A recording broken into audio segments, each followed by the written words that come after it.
L'actualité du 13h15, Maître Benewende Sankara rempile pour 4 ans à la tête de l'UNUR PS. Le premier congrès du parti de l'œuf vient de le désigner hier à Ouagadougou et les congressistes s'engagent à poursuivre l'idéal sankariste. Et puis au Soudan du Sud, Salva Kiir est dans de sales draps. Son pays est au bord du précipice. Les rebelles de son ex-allié Riek Machar contrôlent Bentiu, ville stratégique. Mesdames, Messieurs, bonjour et ravi de vous retrouver. 4 ans après sa création, vient de tenir son premier congrès ordinaire. La clôture est intervenue ce dimanche à Ouagadougou. Les congressistes renouvellent leur confiance à Maître Benewende Sankara pour 4 nouvelles années. S'engageant à poursuivre l'idéal sankariste, le secrétariat exécutif national de l'UNUR-PS envisage l'avenir sous de bons auspices avec à la clé le changement au Burkina Faso. Karim Namouanou. Maître Benewende Stanislas Sankara est reconduit à la tête du secrétariat exécutif national de l'Union pour la Renaissance, parti sankariste UNUR-PS, et ce pour 4 années. Bathio Nestor Bassière est lui le vice-président.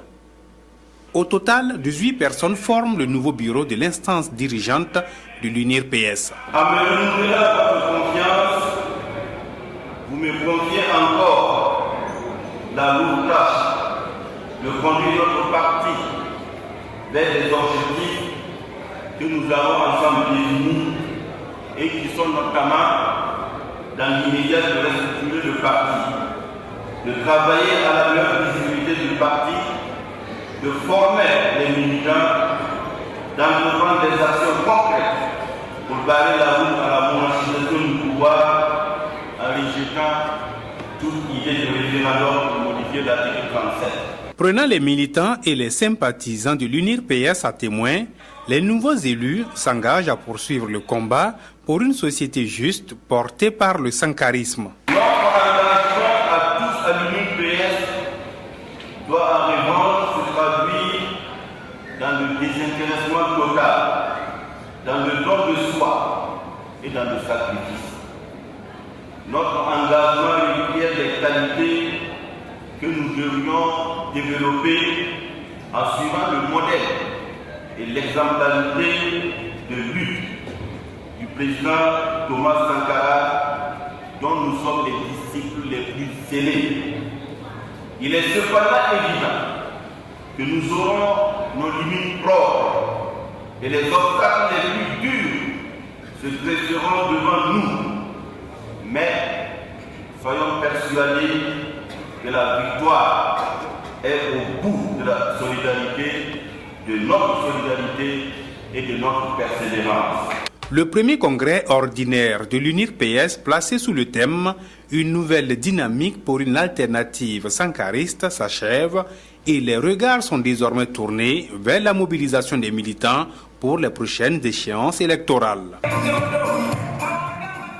Les membres du comité de pilotage du programme de renforcement de la gouvernance examinent le rapport d'activité à Ouagadougou. Il s'agit de faire le point des avancées enregistrées dans le domaine de la gouvernance au Burkina Faso. En cela, le programme a pu, selon ses membres, appuyer les structures de lutte contre la corruption comme le RENLAC et la SE et travailler à la réduction de la corruption et à l'amélioration du système de passation des marchés publics ici au Faso. Moumouni Soubega. En 2013, le programme de renforcement de la gouvernance PRG a touché tous les domaines d'intérêt majeur, de la politique à l'économie en passant par la gouvernance locale et administrative. Ce programme présidé par le secrétaire général de la primature, Yuma Zerbo, a permis d'améliorer les indicateurs des domaines ciblés. Dans toutes les activités que vous voyez là au plan national et qui ont trait à ces différents volets auxquels j'ai fait allusion, nous avons toujours un peu notre main dedans. Ou encore donner des moyens pour la mise en œuvre d'une action. Donc, nous pensons que aussi bien sur la gouvernance politique, sur la gouvernance administrative, sur la gouvernance locale, nos actions ont porté beaucoup de fruits, ont influencé positivement. Le PRG a été mis en place par le gouvernement burkinabé en partenariat avec le PNUD. S'agissant des résultats engrangés en 2013, cette structure des Nations Unies s'en félicite. Différentes dimensions de la gouvernance qui étaient couvertes et les différentes activités qui ont été programmées en 2013 vraiment, si on considère que nous sommes encore à un trimestre qui devrait être incorporé dans les résultats, on peut estimer qu'on est satisfait. La période d'exécution du PRG est de 2011-2015. À cette deuxième session ordinaire du comité de pilotage, il est question d'évaluer le chemin parcouru et faire la programmation des activités à exécuter en 2014. Et avant de poursuivre ce communiqué, à l'occasion de la fête de Noël, le mercredi 25 décembre 2013, le ministre de la Fonction publique, du Travail et de la Sécurité sociale a l'honneur de porter à la connaissance des travailleurs et des employeurs des secteurs publics et privés que la journée du mardi 24 décembre 2013 est déclarée continue de 7h à 14h sur toute l'étendue du territoire. Il rappelle aux employeurs et aux travailleurs qu'ils devront s'organiser pour assurer le travail dans les services à activité continue. Pour le ministre et par délégation, signé le secrétaire général Koudi Sinari. Dans le cadre de la concertation, le cadre de concertation des ONG et associations actives en éducation fait son bilan à Ouagadougou. Ce 20 décembre, il a réuni ses membres pour présenter les résultats des actions menées. On compte parmi elles la consolidation et l'assise du réseau au Burkina Faso. Yolande Lompo. Cette rencontre statutaire qui se tient tous les 2 ans offre l'occasion aux associations et ONG membres du cadre de concertation des ONG et associations actives en éducation de base, CCEB, des 45 provinces du Burkina Faso, d'échanger sur leurs préoccupations, de renouveler leur bureau et de faire le bilan des actions menées par les membres du bureau sortant. On avait un mandat qui était de dynamiser le réseau, de veiller à ce que les activités puissent trouver des financements, parce que on a une période où les financements sont difficiles à trouver, et aussi d'élargir la concertation entre les membres de la société civile qui s'occupent d'éducation et aussi avec les partenaires techniques et financiers. Nous pensons avoir accompli notre mission avec toutes les difficultés qu'on peut rencontrer. On a fait valoir notre propre éthique et ceux qui nous ont financés étaient en phase avec nous. Né de la volonté d'organisation nationale et internationale de la société civile en éducation de se mettre en réseau afin de contribuer à la réalisation d'une éducation de qualité pour tous les enfants du Burkina Faso, le CCB est opérationnel depuis octobre 1998 et compte actuellement près de 165 membres, mais s'apprête à recevoir en son sein d'autres adhérents. Le Burkina Faso soutient activement les personnes vulnérables. Une campagne est en cours pour renforcer la protection sociale dans le pays. Des personnes vulnérables de toutes les régions du pays devront bénéficier de dons divers dans le cadre de cette campagne. Nathalie Kaoré. En septembre 2013, le gouvernement burkinabé adoptait une série de mesures sociales pour l'amélioration de la situation socio-économique des personnes vulnérables. Cette cérémonie à Cambouensin est la traduction de ces mesures en réalité avec la remise de dons divers à des personnes démunies. Des dons composés entre autres de vivres, de fournitures scolaires, des moyens de déplacement, d'équipements de couture, de menuiserie et de soudure. Et c'est un soulagement pour les bénéficiaires de cette action gouvernementale. On m'a donné un cadeau avec un carton. Je suis très heureuse. Je remercie les membres de l'association sociale. Je remercie aussi ceux qui leur soutiennent. Que Dieu les bénisse. Je dis Dieu merci, je suis content. Parce que pour avoir cette là, c'est difficile. Je vous remercie, monsieur le ministre aussi. La cérémonie de Cambouensin a donné le coup d'envoi de la remise de dons aux personnes vulnérables au plan national. Les gouverneurs sont chargés de conduire l'opération dans les différentes régions. Pour le premier responsable du département en charge de l'action sociale, le projet de renforcement de la protection sociale qui vient de se traduire en actes concrets sera reconduit en 2014. En réalité, cette cérémonie était attendue par tout le monde. Nous, du gouvernement, parce que nous avions pris cette décision et il fallait la concrétiser. La population, parce qu'elle attendait dans des besoins énormes. Mais aussi l'opinion, la presse et autres. À certains niveaux, on a commencé à dire que de toute façon, c'est la poudre aux yeux. Il ne s'agit pas de prêts, ce sont des dons. il n'y aura pas quelque chose à rembourser. Et donc ça, c'est véritablement très important. Deuxièmement, je dois dire qu'il ne s'agit pas d'une opération ponctuelle décidée cette année. Sachez que le gouvernement a reconduit le principe de ces mesures dans le budget 2014. Et Alain Zoubga de rassurer que les ressources financières allouées à son département pour la mise en œuvre de ce projet seront utilisées à cette fin. Pour la seule région du centre, ce sont au total 15 767 personnes qui vont bénéficier du projet de renforcement de la protection sociale. Et chaque région dispose déjà d'une liste de personnes vulnérables qui recevront leurs dons dans les jours à venir. Handicap International a organisé à Ouagadougou un séminaire sur la réadaptation fonctionnelle. La rencontre a permis aux participants d'approfondir les connaissances, mais aussi visait l'amélioration de la qualité des soins de réadaptation offerts aux personnes handicapées. Seydou Bouma Ernest Nebier pour le reportage. Partager les expériences en matière de réadaptation fonctionnelle au Burkina, c'est l'enjeu de ce séminaire entre les professionnels du domaine. Une rencontre initiée par Handicap International en collaboration avec le ministère de la Santé. La réadaptation fonctionnelle, c'est l'ensemble des soins qui vont aider un patient à retrouver sa motricité ou sa mobilité. Ça, par exemple, un exemple très concret, c'est la pose par exemple d'une prothèse à quelqu'un qui a été amputé.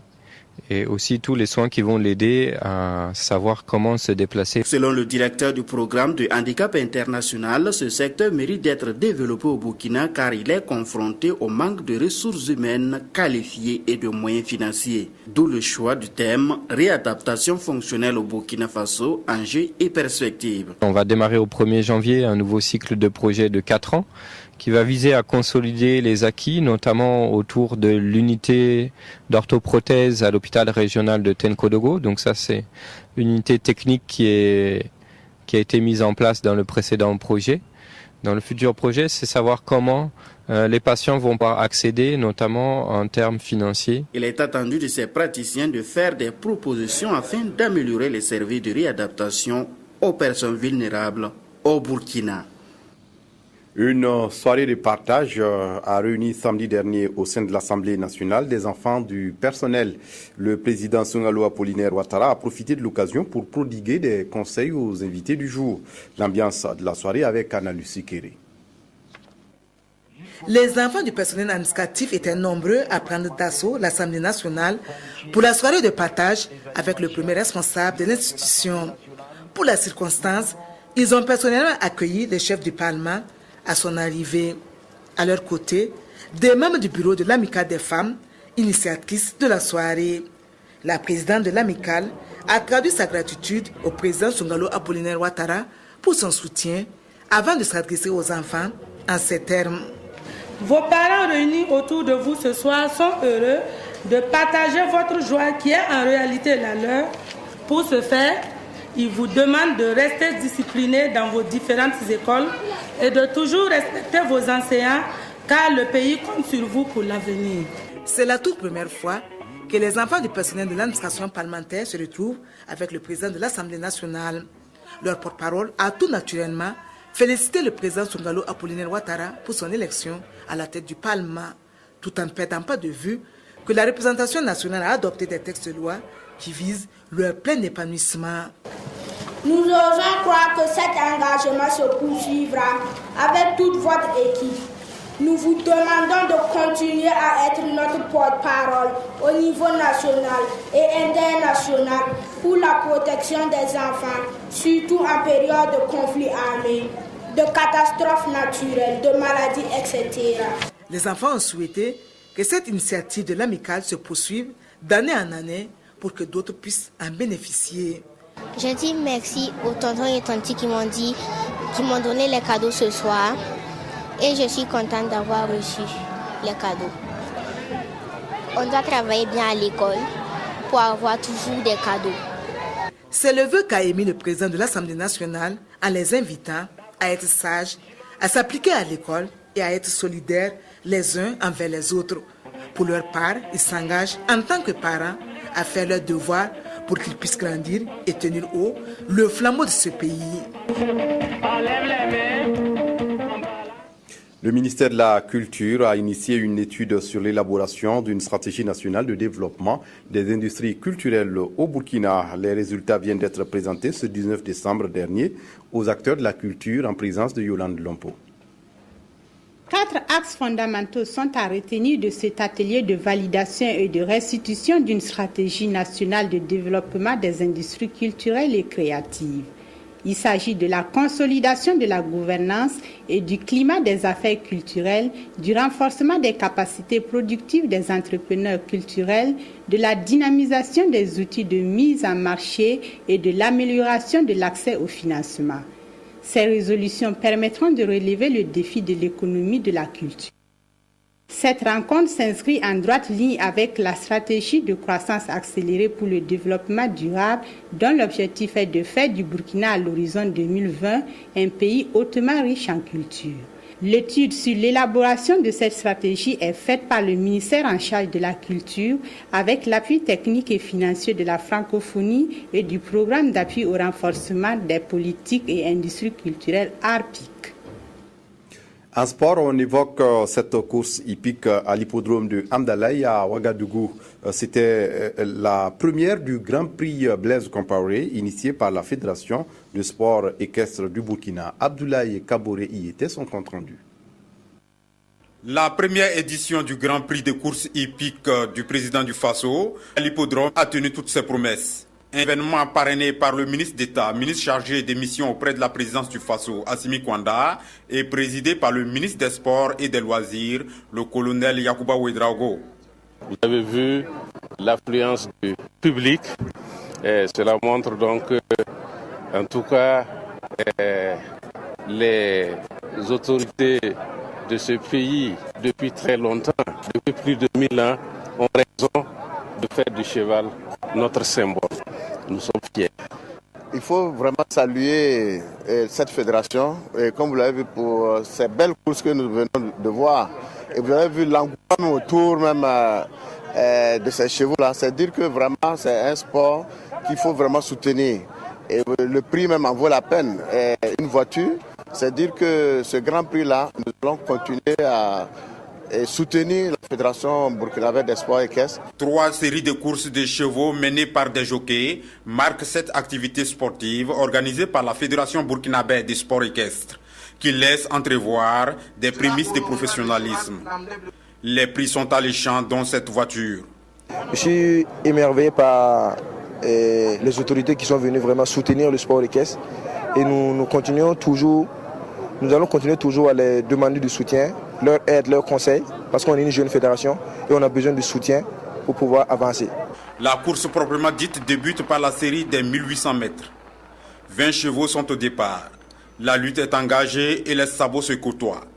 Le Dossa 4 Duc, plus alerte, franchit le premier la ligne d'arrivée. Il est suivi de Anaconda 2e et Wenkouni 3e. La deuxième série de courses 2400 mètres met en compétition également 20 partants. Les chevaux ne se font pas de cadeaux. La fréquence des foulées de sabots est élevée. Arafat, le Dossa 12, mène le bal jusqu'à son terme. Son dauphin est le numéro 10 Super. Le troisième est le Dossa 1 Conseiller.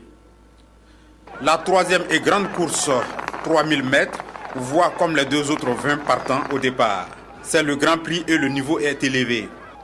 Chaque cheval montre sa puissance et son expérience en matière de haute compétition. Les plus aguerris se signalent la meilleure des manières. L'on n'a pas eu recours à la photo finish pour départager le trio de tête à l'arrivée.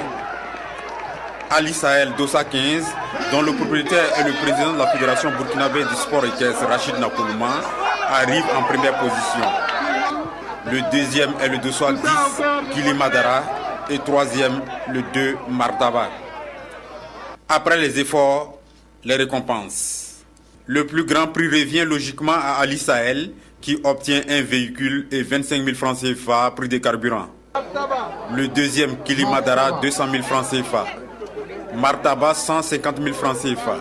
Les plus méritants des 2 premières courses ont également été récompensés. Duc, en 1800 mètres, obtient une moto. Arafat, champion en 2400 mètres, gagne également une moto. Les autres obtiennent des prix non moins importants. Et avant de refermer cette édition, je vous donne connaissance à nouveau de ce communiqué à l'occasion de la fête de Noël. Le mercredi 25 décembre 2013, le ministre de la fonction publique, du travail et de la sécurité sociale a l'honneur de porter à la connaissance des travailleurs et des employeurs du public et du privé que la journée du mardi 24 décembre 2013 est déclarée continue de 7h à 14h sur toute l'étendue du territoire. Il rappelle aux employeurs et aux travailleurs qu'ils devront s'organiser pour assurer le travail dans les services à activité continue. Signé pour le ministre Koudi Sinaré, il est secrétaire général du ministère. Voilà qui met fin à cette édition. Merci de l'avoir suivi. Très bonne suite de programmes sur la RTB. Au revoir.